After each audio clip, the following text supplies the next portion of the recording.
My name is Brennen Pickett. I'm a six-year English teacher in Pinellas County Schools and a St. Pete native. I am currently the FEA director. I serve on the governance board representing Pinellas Classroom Teachers Association over at the Florida Education Association. My name is Philip Belcastro. I am a third-year teacher at Pinellas County Schools. I'm co-chair of Florida's Young Remarkable Educators, along with Brennan Pickett, in the Pinellas Classroom Teachers Association. And I'm also co-host of the PCTA FYRE podcast with Brennan. All right. Well, welcome everyone to another episode of Working People, a podcast about the lives, jobs, dreams, and struggles of the working class today. Brought to you in partnership with In These Times magazine and the Real News Network, produced by Jules Taylor, and made possible by the support of listeners like you. So as you guys heard, we've got a really important episode for y'all today. I'm really grateful to have Brennan and Phil on the show. We are going to be talking about an issue that has been weighing on my mind, and I know it's been weighing on all of yours. If you listen to this show, it's probably one of the things that we've been getting asked about the most, which is, are you going to talk to teachers in Florida right now? Because, I think as we've covered on this show, pretty much throughout the course of the COVID-19 pandemic, in a lot of ways, every interview over the past 3 years can be considered kind of like a COVID interview, right? Or interviews with workers going through the COVID pandemic and how COVID and the sort of societal, economic, and political responses to this kind of world-changing event, and what those mean for us as working people, what that means for the jobs that we do. How those jobs are changing, whether or not those jobs are going away, so on and so forth. And I think it's been pretty clear over the past few seasons, right, that working people have been really up against it in industry after industry. But I think it's very safe to say that when it comes to education and healthcare, we are not fully prepared for the crisis at hand. Nor do I think we as a society have fully appreciated the scale of that crisis, the relentless burnout of our healthcare workers after enduring wave after wave of new COVID variants and changes in CDC policy or local municipal policy, right? Then the vilification that, people get from different political corners of society. And that's very much true of educators as well. I mean, we have asked our educators to do so much.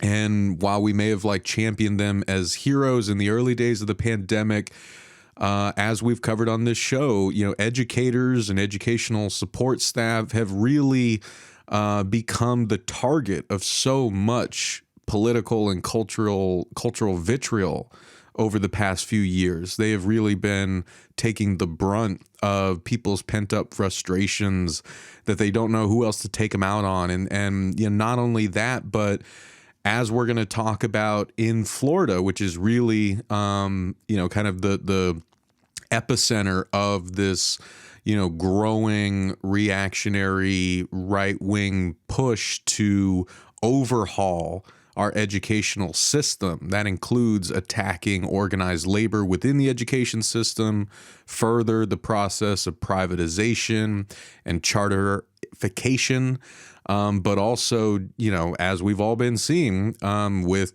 under Governor Ron DeSantis in Florida, passing, the Stop Woke Act, the Parental Rights in Education bill, aka the Don't Say Gay bill, the curriculum transparency bill, right? That is causing so many school libraries to withdraw all their books and submit them to this, it's just, what else is there to call it? I mean, it's an authoritarian system of review to determine whether or not, children's books meet some arbitrarily set, politically motivated standard for educational appropriateness, right? I mean, it's getting really dark in Florida, and just like the anti-gay and anti-trans bills that are proliferating in state houses around the country, the model that, DeSantis and Republicans in Florida are setting is really bleeding out into other states around the country. So this is all of our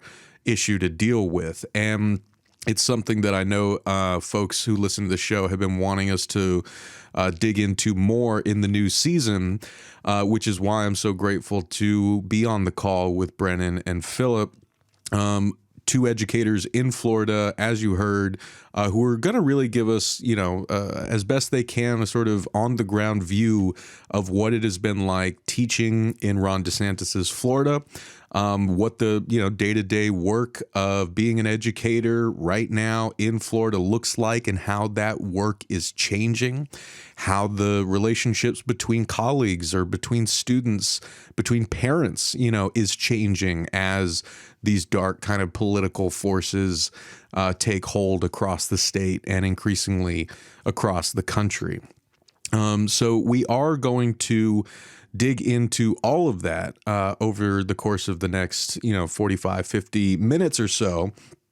And, I just wanted to, before I kind of jump back and get to know a little more about Brennen and Philip, I wanted to just sort of center everyone by reading a passage from a great piece that we published over at The Real News back in February, written by the great labor journalist Michael Sainato, about the Florida book bans and these kind of DeSantis-led wars on wokeness, critical race theory, and LGBTQ students, teachers, and families. So we're going to link to this in the show notes if you want to read more about it. But just to kind of, again, center folks on what we're talking about today, Michael Sainato writes, quote, "As the new semester began, teachers throughout Florida were faced with new state laws strictly limiting curricula, prompting schools to remove droves of books from their classrooms and libraries for fear of being in violation of the draconian but opaque new laws. An already chilling reality gripping the third most populous state is getting even chillier in the wake of controversial legislation such as the Don't Say Gay bill and the Stop Woke Act, which both went into effect in July 2022.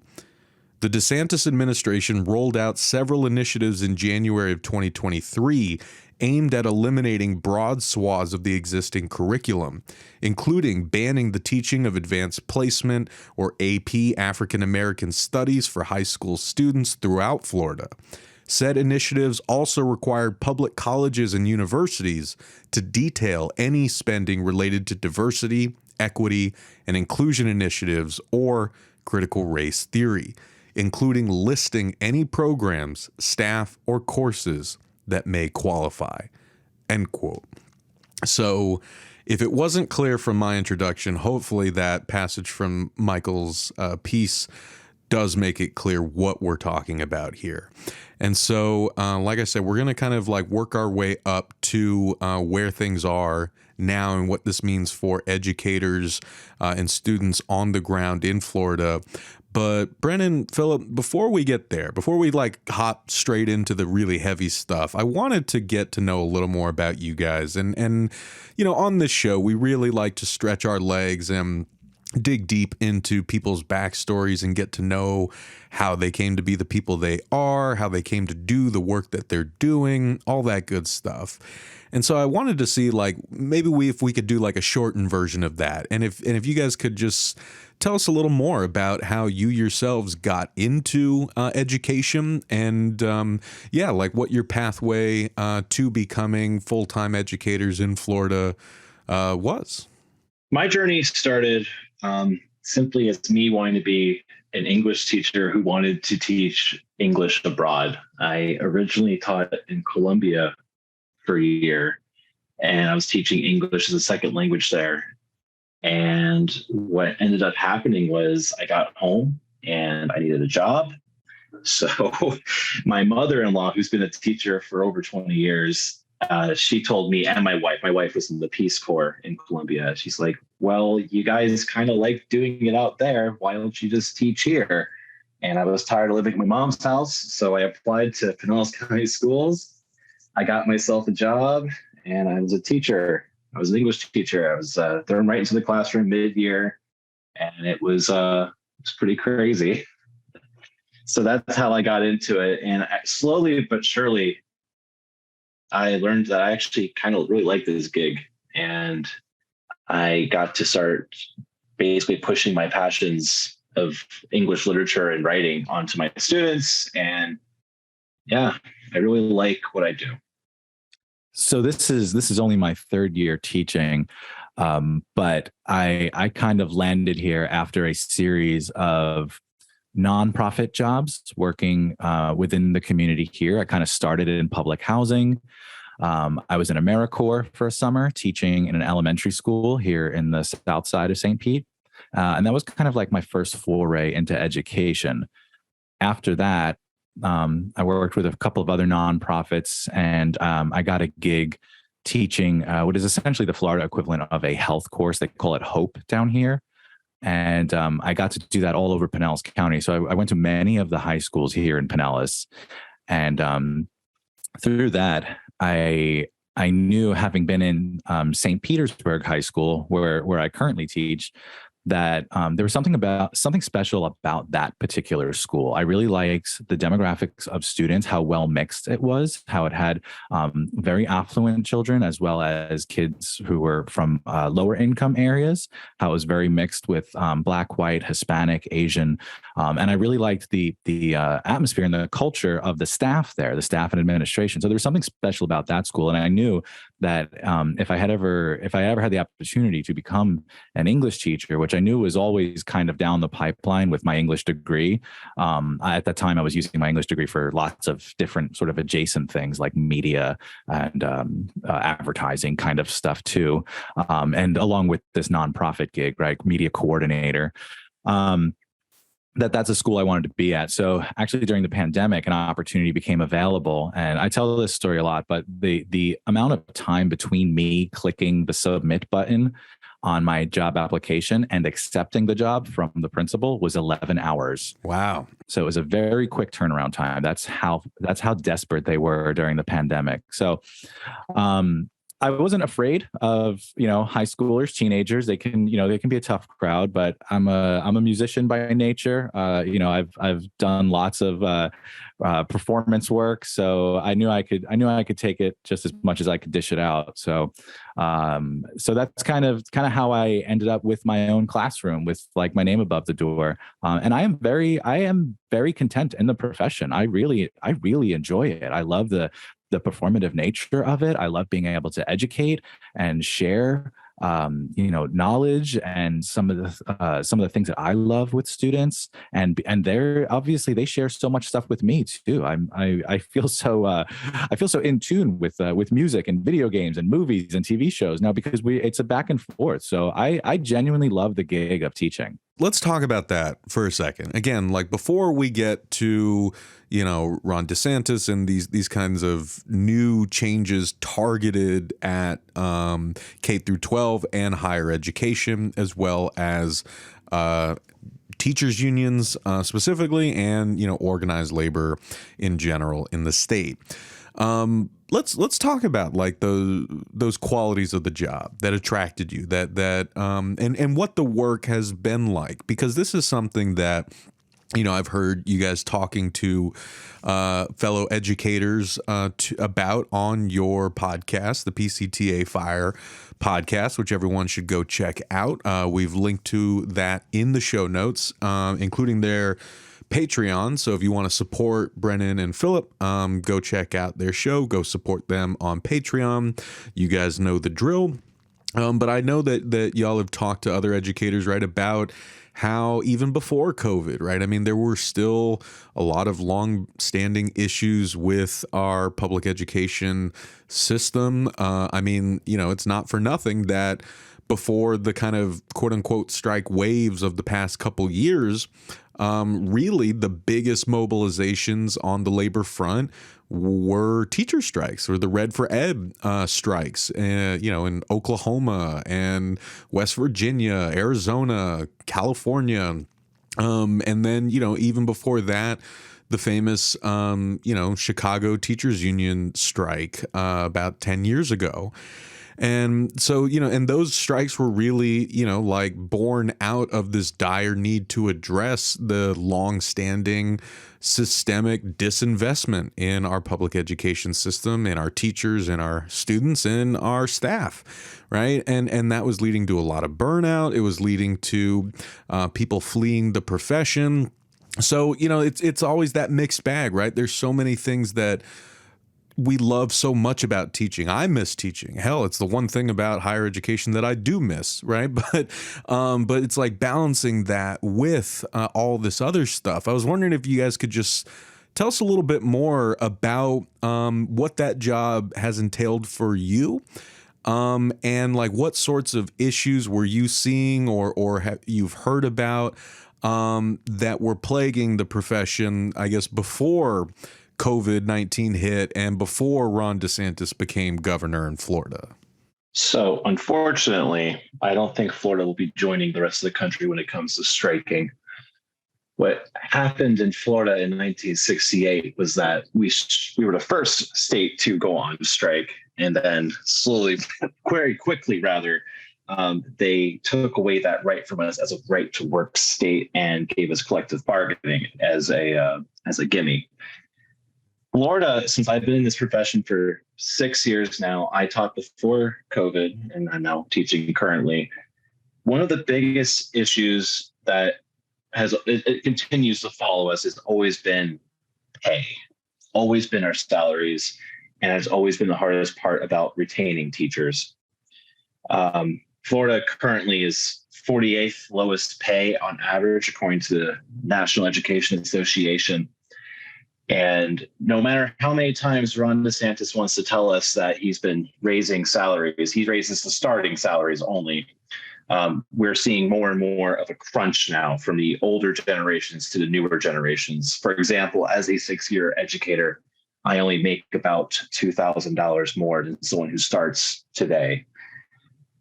That was always the first main issue that kept people out. And what I continue to see rather, and this happened before COVID, whereas you would get an educator into the classroom and they would get almost zero support, which continues to happen to this day, and they would walk out within a week.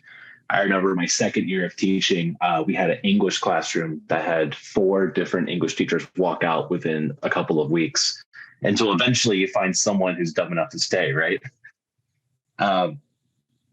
What keeps me here is just the fact that it's something I actually do enjoy. And a lot of states like Florida are really banking on teacher passion in this job. Unfortunately, they're running out of those people. And it doesn't matter how many times they want to raise the starting wages. The point is, you can't make a career out of this. Yes, you get the pension, but how long can you stay in the same tax bracket, for the rest of your life until things really start changing? I was in classrooms before the pandemic, but I didn't have my own, like I said. So my experience getting into this was it's a bit unusual to say, and I know it's not a common experience, but beginning teaching in the middle of the pandemic, right? Getting hired within 11 hours of clicking submit. At that time, I was actually working for the city of St. Pete. And for me, the salary of a starting teacher was attractive. It was like 1.5 times more than I was making as a city employee. And it was more in line with, my degree field and sort of my passions, because, dealing with the humanities and the arts and writing and literature, and all these sorts of things, was a little bit in my interests with than what I was doing with the city. But I still loved what I was doing with the city. So it was an attractive beginning salary, kind of like what Pickett said. Starting that way, though, was very interesting because it was sort of like the best and the worst time, because it was the best because we focused on only the most important things. We were focusing on the kids and making sure that the kids were getting everything that they needed. And we were able to do that because we only had 15 desks in our room. We only had 15 face-to-face students. We had room to move around. We were able to make, that many copies for whatever we had to do. We were able to give that amount of attention for that amount of students that was required. Teaching online virtually over Teams and over Canvas and stuff wasn't particularly difficult for me. I'm pretty tech savvy myself. For the entirety of my college career, we used Canvas, so I had a pretty good idea of what it was capable of and what it ought to be able to do. So even though Canvas, the online learning platform that this district uses, was new to the district and new to the students, me and Pickett had both used that when we went to school together at USF St. Pete. So I knew exactly what it should be doing. So that wasn't particularly difficult. Now, what happened was, quote unquote, after the pandemic, once we kind of shifted back to normal school, and we had almost 2,000 kids on our campus, 35 desks in our room, and all kinds of, now we have new administrative tasks. We have new meetings to go to. We have new paperwork to fill out. We have, half as much time to devote to twice as many students. Now that we're in regular school mode, I'm realizing the differences, the disparity, the lacking in certain areas that we are just not equipped for. We do not have the support for it. We do not have the time for it. And going back to salaries, what was an attractive salary for me 3 years ago, now with the rate of inflation, particularly in this city, in the Tampa Bay area, I mean, it's astronomical. I feel like I'm pretty much back to where I was 3 years ago. And like Pickett said, that you cannot build a career, you cannot build a family or buy a home with this salary, plus the amount of extra work off the clock and the frustration and the time consuming, especially us as ELA teachers, language arts teachers. We don't give tests on Scantrons. We don't give multiple choice tests. We have to read every word of every essay that comes across our desk. It is time consuming, and we absolutely have to do it off the clock outside of contract time. Now we've got twice as many students, right, as we did when I started in the pandemic. The salary to time consumption and the salary to inflation is no longer working. It's no longer worth it. So that's part of what's leading me to think about leaving the profession seriously. And it's just so heartbreaking because I've heard similar stories from so many good, and dedicated educators from around the damn country, right? I mean, I remember about a year and a half ago, I was in Wisconsin filming for The Real News and in these times, and we were looking at kind of the state of public sector workers, particularly teachers, 10 years after the devastating passage of Act 10 under Republican Governor Scott Walker, which really, took a battering ram to unions, really scapegoated public sector workers at a time when people were hurting from the recession, and used that kind of, you use that politics, right, of pitting working people against one another to ram through some really, draconian anti-organized labor laws. Eventually, a couple years later, turning Wisconsin into a right-to-work state.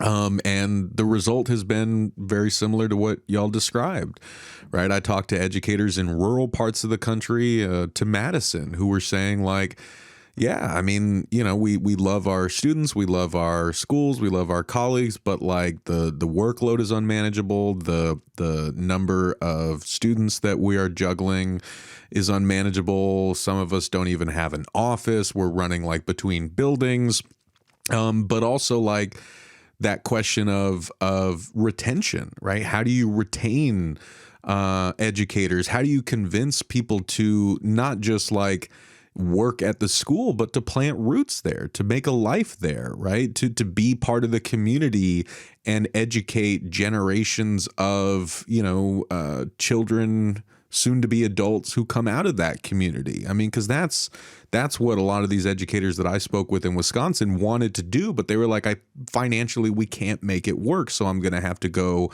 to a new district, or I'm just going to have to leave the profession.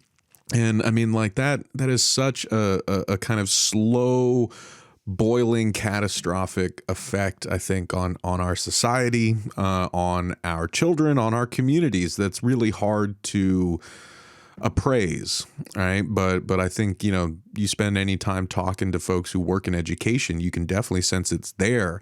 And I wanted to just sort of like ask, before we move on from that point, like if y'all could say a little bit about what this looks like from the student side, because I know that especially during COVID, this was like, you saw it on every major news network, right? It was all about learning loss. It was about, what's going on with students, K through 12 students, and the impact that COVID school closures was going to have, and all that stuff. Like, of course, those things were at the forefront of everyone's minds, but obviously it was very rarely the students themselves that we were hearing from. It was people always speaking on behalf of the students. So I just wanted to sort of ask, as educators who spend time with students every day, what's your sense of how students are doing throughout all of this?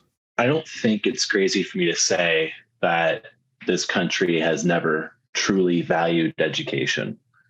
And what happened during the COVID crisis was that students, I think, finally decided they just don't care. It was already there before COVID, but when it happened and when we put them into the classrooms through these Zoom calls and this blended teaching, nothing truly mattered anymore. Everyone was cheating. No one cared if they got caught. And all we turned into were people who input grades. And if we didn't give them an A, we had to defend ourselves. In the very beginning, you mentioned that educators were frontline workers and we were being championed. I never felt championed during the COVID years in Florida. In fact, I was terrified, and so were my students. I thought I was going to get a disease that was going to definitely either disable me or kill me. And when Ron DeSantis pushed us into the classroom, that was just when all hell broke loose. Yes, we had smaller class sizes, right? I was used to classes of 36 before COVID, and it dropped down to, I think I had my lowest class down below 10 students. That's great. But I still had rosters of 30 because the rest of them were online. Was I truly reaching them?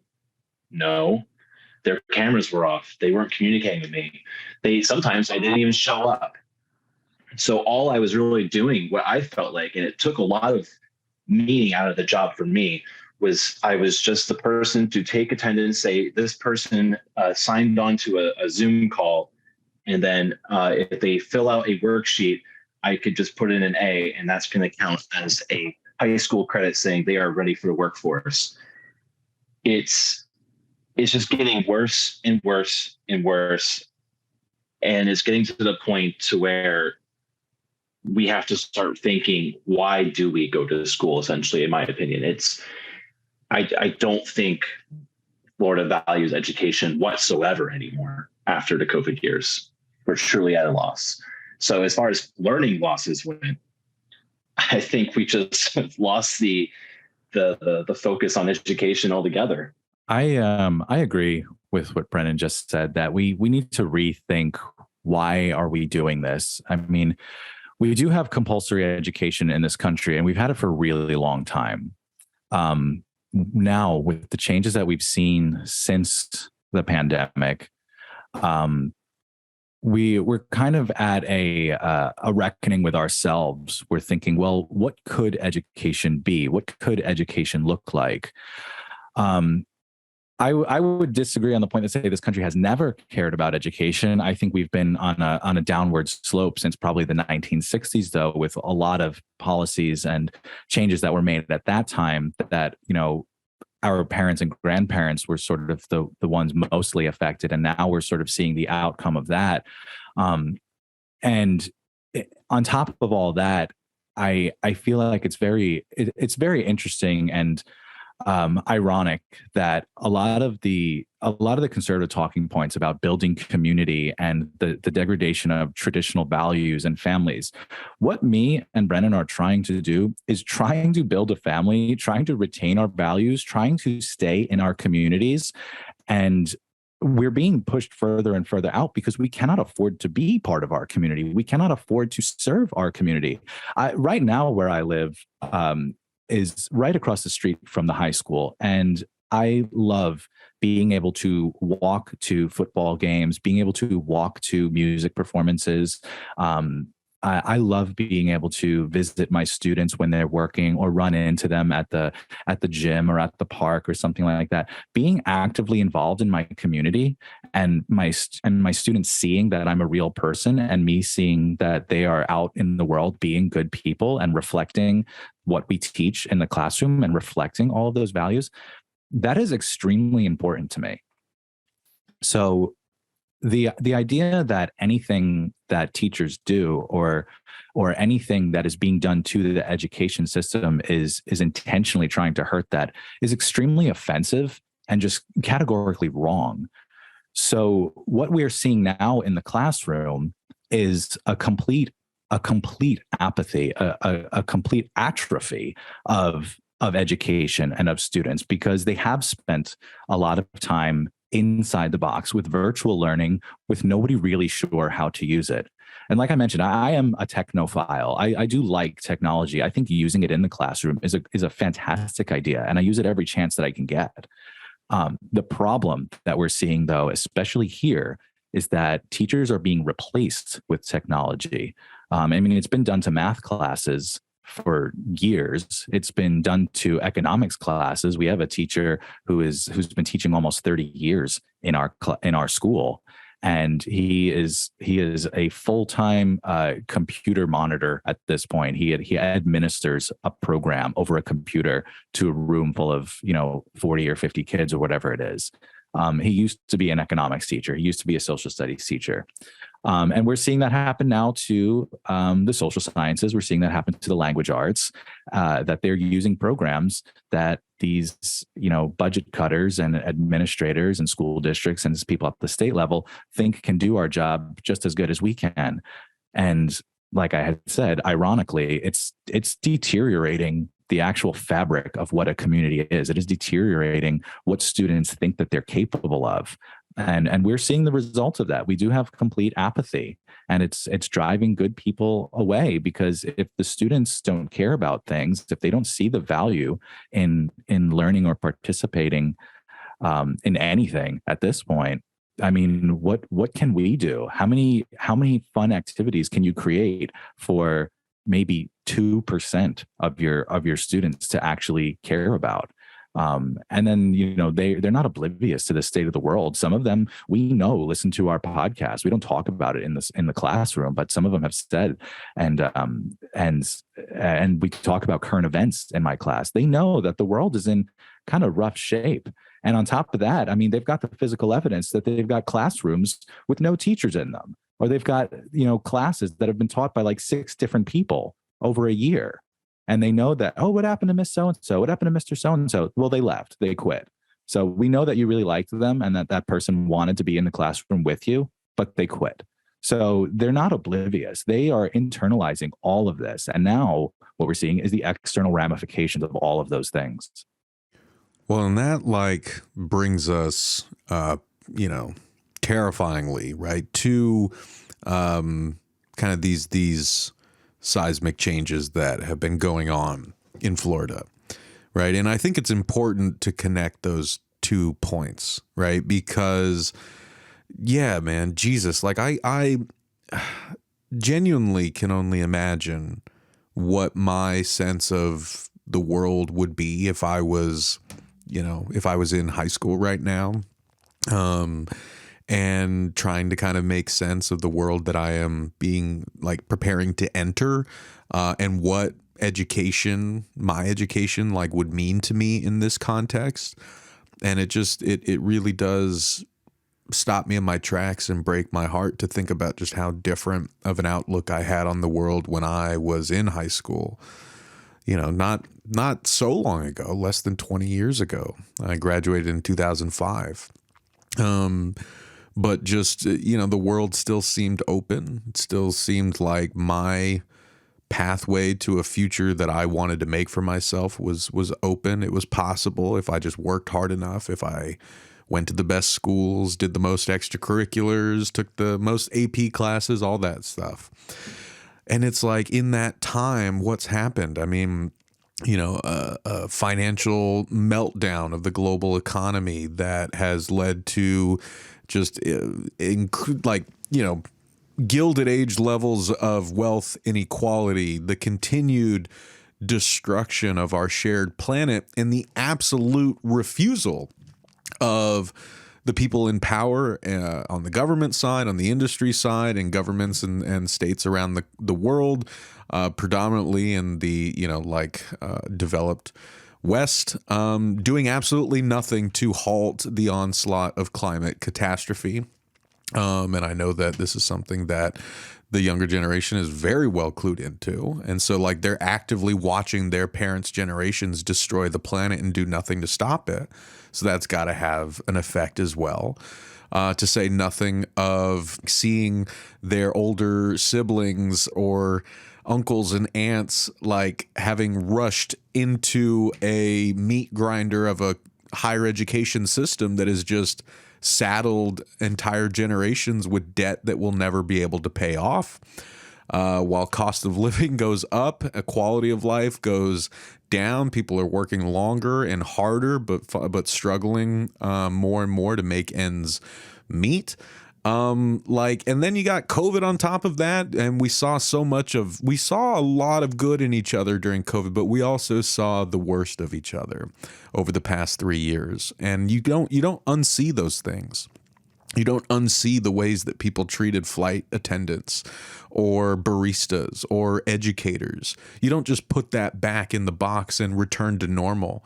And so as a young mind absorbing all of this and seeing just how nasty and vicious and violent of a world they inhabit, and that the adults and the older generations have bequeathed to them, it's like, how do you have anything but a sort of depressed outlook on what the point of your education is, or what you're going to do with your life after you get out of school?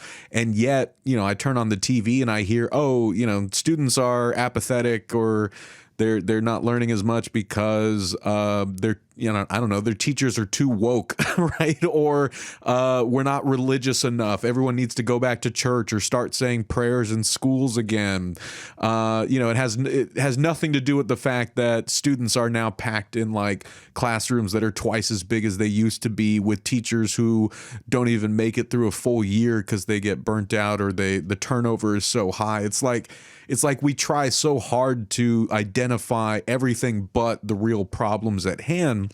And that's where a lot of this DeSantis, Republican stuff is coming from, right? Because we have all these other deep systemic issues that require, deep reflection as a society and real substantive systemic investment to fix, right? Now that I think about it, I'm barely even scratching the surface. It was less than a year ago that Uvalde, Texas happened.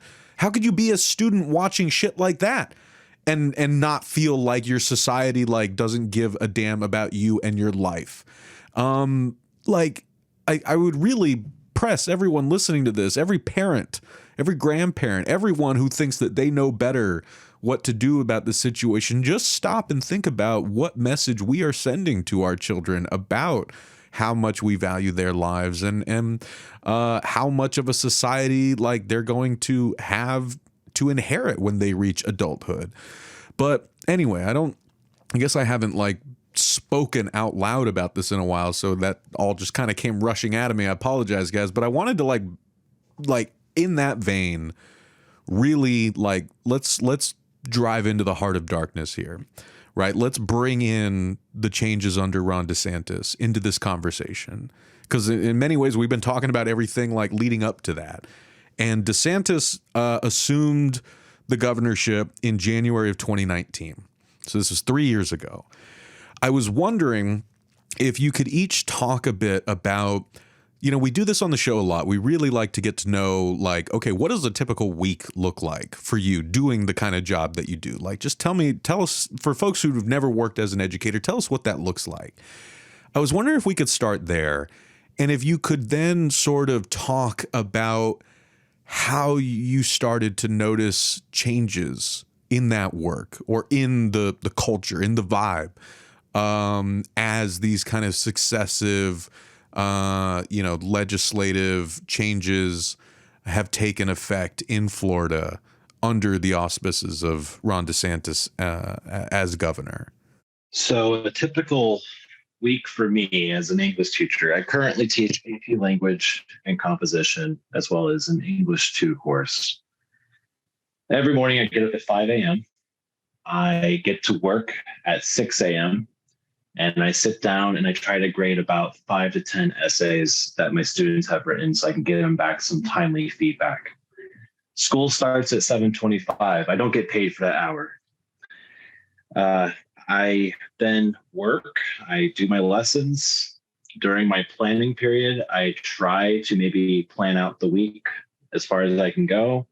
As far as the school year goes, I try to fit in as much as I can in that 40 minutes. Then I continue my work day, and 1:55 hits.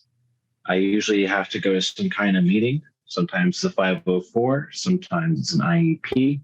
So this kind of depends on the day. It could be a staff meeting. I'm also a lead teacher for a program at our school, so sometimes I have to plan PLCs. And then at 2:35, I'm allowed to go home. And I get home around 3:30, and rinse and repeat. I do that every single day. I don't miss a beat. I do get to school every single day at 6 a.m. and I do grade, because if I don't do that, then I have to do it outside of contract hours at my home. So there are weekends where I do have to grade papers. There are weekends where I have to plan. I have to spend a Sunday evening with my wife, who's also a teacher, and we sit down on the couch and we do plans together. What I started to notice with Ron DeSantis when he first became governor was immediately during actually the 2018 campaign, when his opponent, Andrew Gillum, suggested that teachers should make $50,000. Now, at the time, I was so elated. I was ecstatic. I was losing my mind. Because at the time I was making $43,000 in 2018. And I was saying to myself, this is groundbreaking if he could raise starting wages to $50,000. Of course, Ron DeSantis's immediate rebuttal was, no, we should pay them $47,500. So immediately I already had this idea of Ron as not truly being for teachers. It was always some kind of political game where one person would say this and he would rebuttal and give something a little bit smaller every single time. But that didn't bother me, because $47,500 was enough for the time. And I had a union. That could collectively bargain, and we could get that up over the years. Then COVID hit, and he pushed us all into the classroom.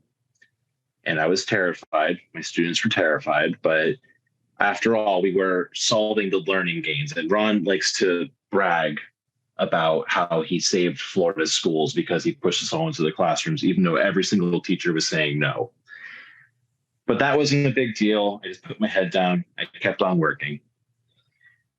Then something changed, because we had a governor's race recently with Charlie Crist. He was a governor before, and he is a moderate. He's like a Democrat, Republican kind of guy. But one thing that Charlie always did was he always backed teachers. And the union stood behind him. So I stood behind him. And he's also from St. Pete. So I kind of had some hometown love for him. And we all backed him. And he lost really, really bad. It was a landslide. Ron DeSantis won. And the first thing I felt Ron DeSantis made sure he did was to silence all of the opposition that had come out against him. So in a way, if we're sitting here in 2023, I really feel like he's almost bullying teachers because we backed the wrong guy in a race. And that's where we are today. We're seeing all this new legislation coming out to specifically target teachers' unions and to kill teachers' unions. And he won't admit it, but I'm pretty sure it's because we backed the wrong guy. My day-to-day experience is similar to Brennan's, simply because we both are English teachers.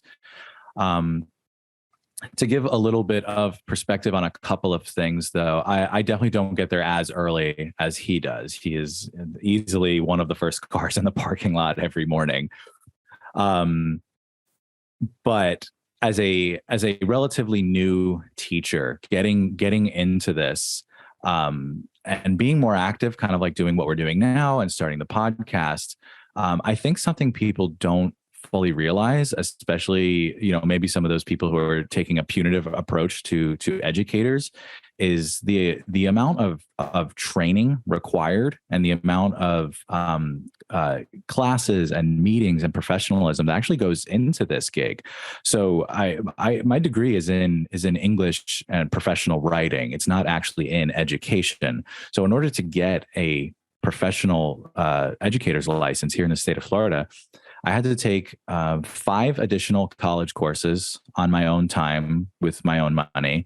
I had to take the equivalent of 300 hours of ESOL, English for Speakers of Other Languages, to have the endorsement to be able to teach children who English is not their first language. And that's on top of all the regular meetings and stuff as well. So my day is similar. I get up at 5 a.m. I get to school. I try to hit around 6:30. And then I do a lot of prep work. In the morning time, I get to do, I'm fortunate enough to be able to do prep work on my planning period. Often I stay quite late at school. I think the latest I stay regularly is probably about 4:30. And I do some work on weekends. Sunday nights is for me sort of tightening the nuts and bolts to get things ready for Monday morning. But another thing to put into perspective is the class that I teach is called ACE General Paper. It's from Cambridge International. So it's another international certification program, similar to IB. The way that I explain it is that it exists somewhere between AP classes and IB classes. Part of that gig is we have it's sort of an overlay curriculum, I guess, on kind of what we were already doing as an English 3 class. We have additional flexibility with our content and our curriculum and kind of how we teach things. So it's a little bit less rigid than AP, but it does still have these international qualifications, which allow for things like specifically like talking about gender and race and poverty and racism. So that is baked into the ACE General Paper class. I didn't put it there. Part of the reason I was selected for this course is because that's kind of how my English 3 class was already. Prior to some of these new DeSantis things, I was teaching my books in order. I like to go to chronological order in my class. I was doing The Scarlet Letter by Nathaniel Hawthorne. I was doing A Raisin in the Sun by Lorraine Hansberry. I did Their Eyes Were Watching God by Zora Neale Hurston. And I ended with Spider-Man Miles Morales by, oh my God, what's his last name? Jason. I can't remember his last name. But he's has since been sort of targeted by this this rally against CRT. Jason Reynolds is his name. So those were books that I normally taught. Now, I teach what they call one prep. If anybody listening doesn't understand what that means, one prep means one class. So I teach the same course 6 times a day, which is very convenient for me and my sort of musician background, because it's sort of like getting up and playing the same set 6 different times. That is almost unheard of. Many teachers have 3, 4, some have even 5 preps, meaning that they teach 5 separate courses throughout a day. Despite all of our problems, despite all of our complications here, again, playing to the virtues of our particular school, our particular site, and my particular situation and place of privilege, is that I only have to teach one course all day, just 6 different times. I do get to use my planning periods. So when I give assignments, it's the same across the board. When I grade, it's across the board. When I plan, it's across the board. That is me specifically. And I know that this is, it's a miracle that it has happened to me, and it's not lost on me. So that's why I use my opportunity and my voice to speak out for teachers who do have 4 and 5 and 6 preps, who have more things to do than I do. Going back to this new version of DeSantis, Florida, and DeSantis education in the classrooms. I do remember when during the pandemic, people banging pots and pans and everybody saying teachers are heroes. It was cool. It felt nice to be a part of something that was appreciated. I mean, there was one time I walked into the grocery store and a man came in and he tapped me on the shoulder. He followed me in. He said, "Was that you just got out of the car that has the teacher's bumper sticker?" And I have a bumper sticker that says, "I love public schools," or something like that. And I said, "Oh, yeah." And of course, I don't know where this is going necessarily. And he says, "I just want to say thank you. What you guys do is, it's incredible. It's just amazing what you guys do." And he was telling me he taught in New York for 30 years and all this. And that was nice. Fast forward to this was only a month ago, 2 months ago. We have people outside of the school board building protesting against teachers. That's how far we've come, is that I had a person chasing me into the grocery store to thank me. And now I go to a regular school board meeting and there's people outside with signs that are anti-teacher. They're anti-school. And this is, to say it's dystopian sounds like an exaggeration, but I just never imagined I would see people coming out against teachers. It sounds insane. So now, I still very much want to teach Zora Neale Hurston. Their Eyes Were Watching God is a woman's coming of age story. And Zora is a Florida writer. She happens to be Black, but she's now on the list of things that we got to walk on eggshells around. This is a Florida writer. It's a story that does include elements of racism. Yeah, so does To Kill a Mockingbird. So does, Shakespeare. So does all of the stuff that we do. It's a language arts class. So now with this rhetoric that's coming out of at the state level, it's just, I don't know what my job is anymore. I was teaching kids how to experience life through literature and how to live through the experience of others and see perspectives through others. That's what literature is. That's what art is. And now I'm not sure what I'm doing. And to cap it all off, how I said that it's very ironic to me that some of these, conservative and right-leaning talking points they're working against themselves. Here I am, little old me in my little old classroom, and I've got so much big government interfering with my job. I'm getting directives from not just the school board, but like the state level. And it's just playing so much politics with my day-to-day that I just don't know what I do here anymore. I feel very much like I'm being puppeted or like I'm being toyed with. And that is not the job I signed up for. I signed up to educate children and watch them grow. I signed up to give kids a high school experience I did not have. And now I've got a lot of big government meddling in what I do day to day, right down to which books I read. Just something that I noticed during this DeSantis administration would be, for example, there's another CRT that they don't talk about a whole lot, and it's called culturally relevant teaching. And we were actually mandated by the district to take these courses to learn how to culturally connect with our students in a way that gets them engaged with the content we're trying to teach. And I bought into it. I actually really enjoyed it. I felt personally it might have been one of the best mandatory trainings I've ever been to in our district. And some of the things I started doing with this culturally relevant teaching idea was I was trying to introduce literature that might be relevant to what's happening in real life. So stupid of me, but also I felt kind of cool of me maybe, was during the Black Lives Matter movement when George Floyd, when he died on camera, right? I was trying to teach James Baldwin.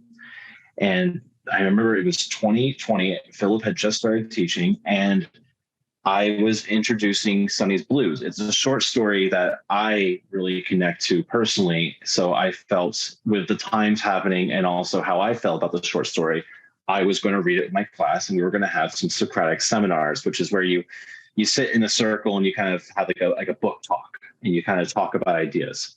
Now, I never said the words Black Lives Matter. I never said that. But because this was a book written by James Baldwin, who's a known civil rights activist, right? Some of the students had started saying, or started talking about the Black Lives Matter protests that were happening in St. Petersburg at the time. And I didn't shut it down. I let them talk about it. And some student in that class got offended by the conversation and went home and told his parents that I was teaching them Black Lives Matter. And the next morning, I had an administrator banging on my door at 6:20 in the morning, demanding to see my lesson plans and asking me if I'm teaching the standards correctly and scrutinizing what I was doing. And that really pissed me off. And I had never, ever felt that way about the job. That was my fourth year of teaching. And I immediately felt that. And I still feel this way, that is because Ron DeSantis and at the time, Donald Trump had emboldened these parents to speak out based on their viewpoints and not even communicating with me about what was really going on in the classroom. It's no longer trust the teacher. It's make sure the teacher's teaching the propaganda that I want to make sure my child's consuming. And that's just the only thing I felt was pretty relevant to what Philip was saying. No, I mean, that's like, I think I really appreciate you guys sharing this. And I mean, I'm just seething, frankly, over here, like shaking with rage, shaking my head the whole damn time.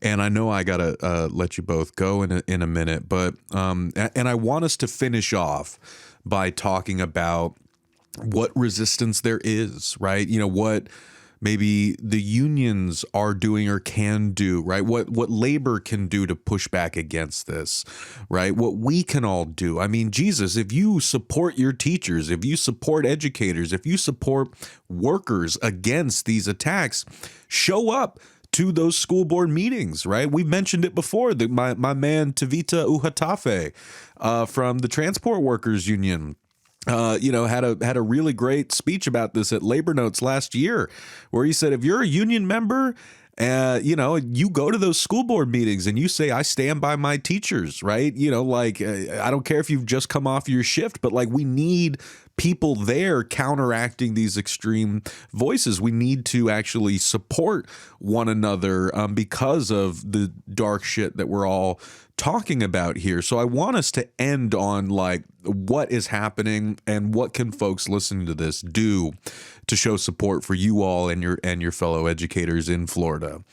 But I guess like before we get there, I just wanted to kind of broaden this portion of the conversation and just ask if you could, if you had anything else to share from what you're hearing from other colleagues or other districts, right? About how, because we've been reading so much about this, right? And it's kind of like hard to wrap your head around all the different changes that are taking place. But, what about the Don't Say Gay bill, right? Or the, Parental Rights and Education bill, as it's formally called, or the Stop Woke Act. We've been talking about this, like, just now, or this curriculum transparency shit where, like, you know, every book in the library has to be like reviewed according to like these you know, ridiculous curricular standards set by like big brother government.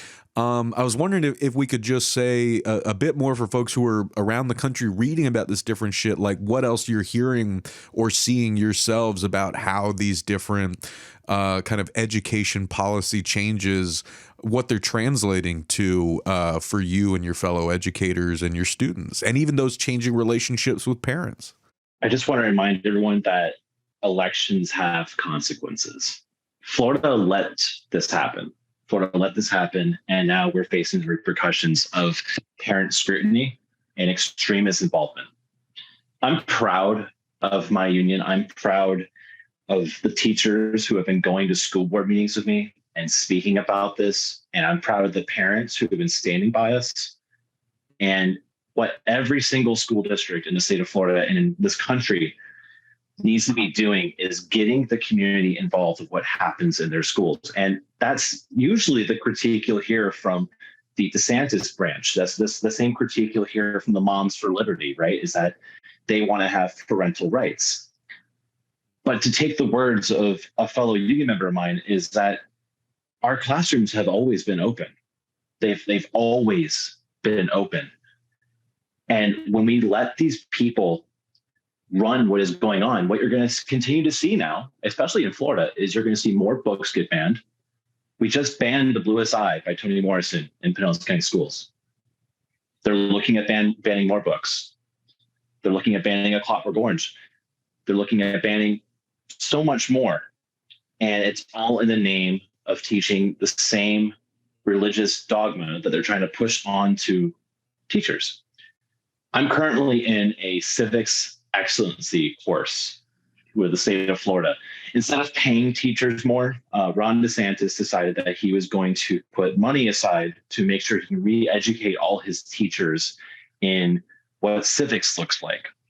I took it because it was $3,000 and my wife's a teacher. She's taking it with me. So together, that's $6,000. It's a one-time stipend. We're about a quarter through, and every single lesson ends with some kind of religious lesson about how this country was founded on Christianity and how the only thing that's really influenced America is Scottish Enlightenment and Anglo-Saxon learning and the Bible. Every single thing goes back to the Bible. It's that a lot of the guys are from this college called, I think, Hillsdale, which if you look them up is a conservative think tank. And of course, the state of Florida bought it, and now they're packaging it, and now they're highly encouraging through money, of course, that Florida educators take it and incorporate this into their lessons.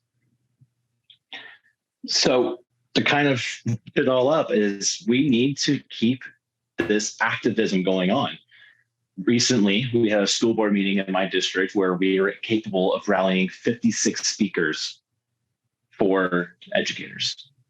And what ended up happening was these Moms for Liberty that continue to go to these meetings and speak their dribble, they walked out. One of them spoke.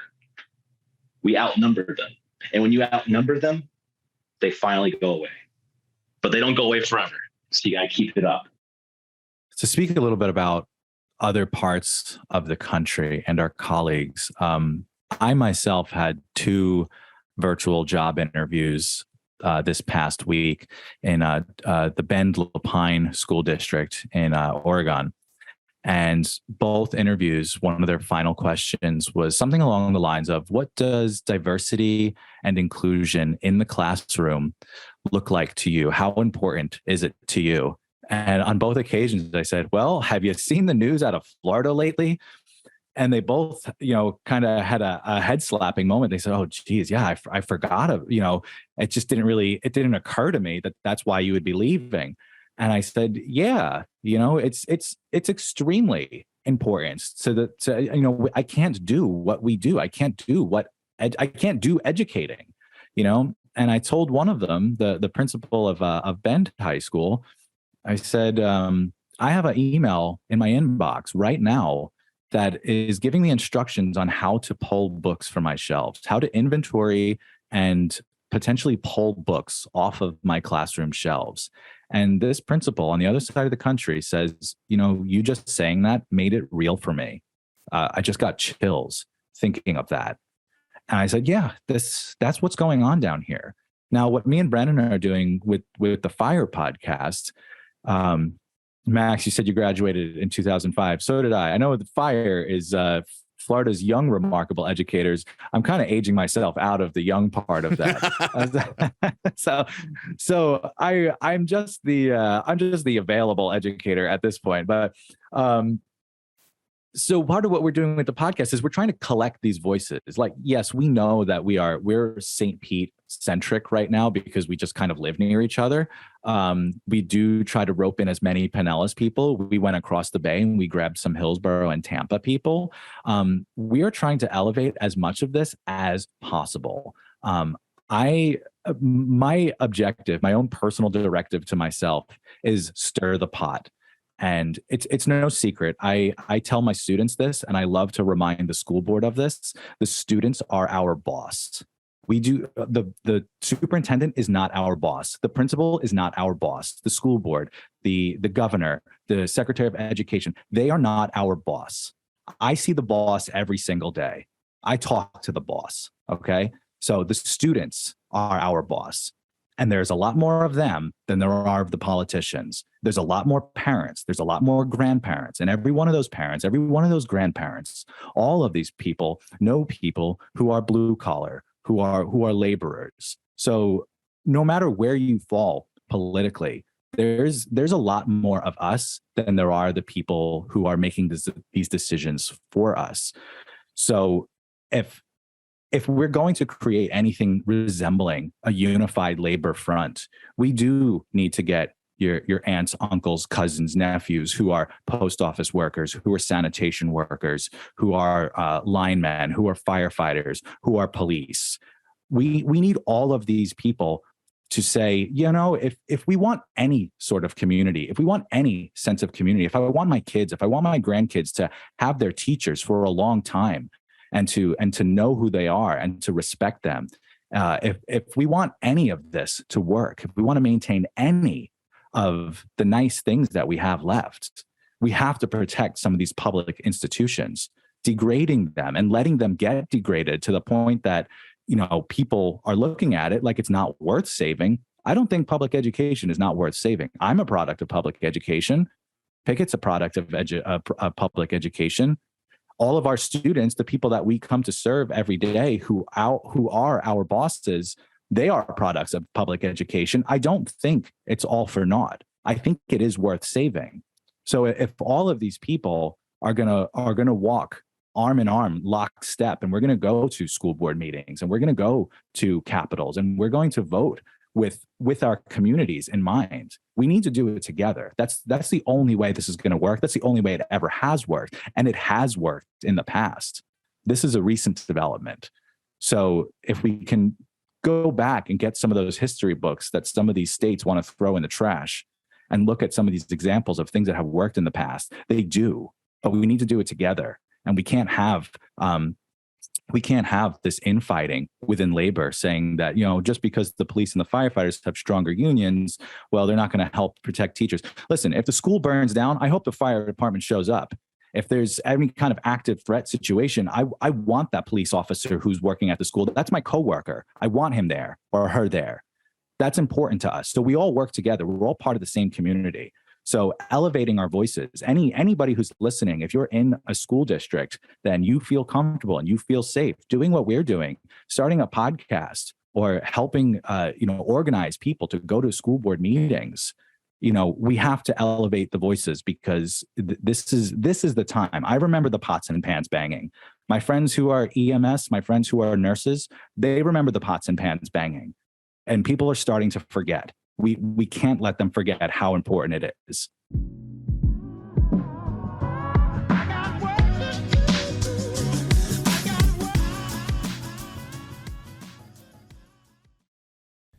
Thank you so much for watching the Real News Network, where we lift up the voices, stories, and struggles that you care about most. And we need your help to keep doing this work. So please tap your screen now, subscribe, and donate to the Real News Network. Solidarity forever.